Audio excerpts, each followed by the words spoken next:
dollars to people whose homes have been washed away. And yet we send tens of billions of dollars to foreign countries that most people have never heard of. Of course, there's a lot that's not true with a lot of what Donald Trump is saying. The Charlotte Charlotte Observer editorial board out with this editorial saying shame on Donald Trump for worsening North Carolina's Helene tragedy with political lies. So North Carolina, of course, though, was hit hard by this.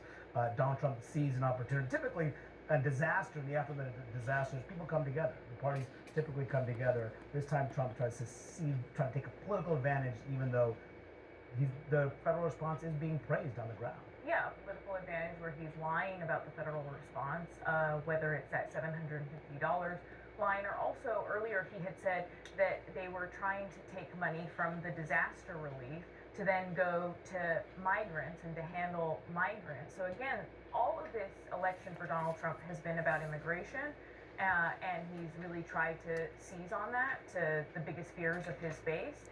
But that was also a lie, and what's interesting is that Washington Post did a fact check about that, saying that actually it was Donald Trump in 2019 who took money from a disaster relief pot and put it towards detention for migrants. So lying about the fact that the Biden administration is doing that this time around, I'm not sure that it's necessarily going to impact swing voters in a state like North Carolina, his lies about this. But what it will do is it'll gin up more disinformation, more belief in the electorate that the election could potentially be rigged in a state like North Carolina.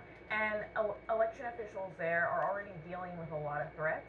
So it's something that they're going to be trying to prepare for as they're heading into early voting and then post-election. You know, I think that you see here once again, Donald Trump has one playbook. And to John's point, we could have been having a version of this conversation in 2016 and in 2020. Donald Trump does not believe in the concept of the people in the middle and the undecided swing voter. He is a base politician. He's always appealing to his base. When he was the president of the country, he believed there was Blue America and Red America, and that he was the president for Red America. He actually said that out loud during the 2020 pandemic that we've all forgotten actually happened.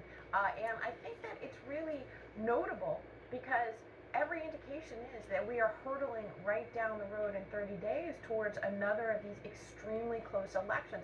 And that's where I feel like all the alarms should be blinking red.